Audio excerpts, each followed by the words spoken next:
वाराणसीमध्ये मणिकर्णिका घाट आहे, पुण्यदेवी अहिल्यादेवी होळकरांनी तो बांधलेला आहे. वंशजांची अशी मागणी, तो घाट तुटू देऊ नये, तिथं जी पुतळ्यांची विटंबना होती ती होऊ देऊ नये, त्याच्यामध्ये राज्य सरकारने लक्ष घालावं. काय सांगाल? यामध्ये त्या ठिकाणी काँग्रेसची महाराष्ट्रामध्ये वाट लागले आणि म्हणून त्यांना आता तिकडचा घाट आठवतोय.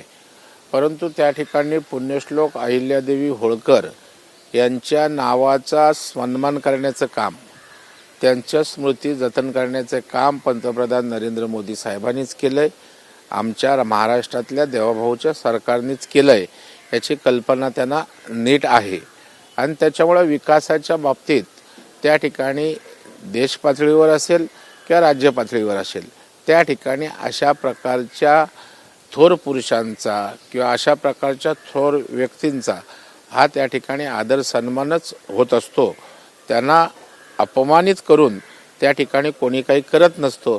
परंतु त्या ठिकाणी ज्याला राजकारण करायचं आहे त्यांना त्या ठिकाणी आता ते आठवते. परंतु नामकरण असेल, त्यांच्या स्मृतीस्थळांचं विकसीकरण करणे असेल, हे सगळं आमचंच सरकार करते, केंद्राचं आणि राज्याचं. घाट तुटलेल्या अवस्थेतले फोटो ते रोहित पवारनी ट्विट केलंय, प्रदेश अध्यक्ष काँग्रेसचे हर्षवर्धन सपकाळांनी पण ट्विट केलेलं आहे. मला वाटतं यांना आता काय कामधंदा उरलेला नाही आहे, त्यामुळे भावनेच्या आधारेच राजकारण त्या ठिकाणी करायचं, लोकांना भडकवायचं आणि अशा प्रकारे तव्यावर पोळी भाजून घेता येते का, अशा प्रकारचा केविलवाना प्रयत्न रोहित पवार आणि हर्षवर्धन सकपाळांचा आहे. तुमच्या दोन्ही पक्षाची काय वाट लागली ती पहिले नीट करा, मग घाटाचं राजकारण करा.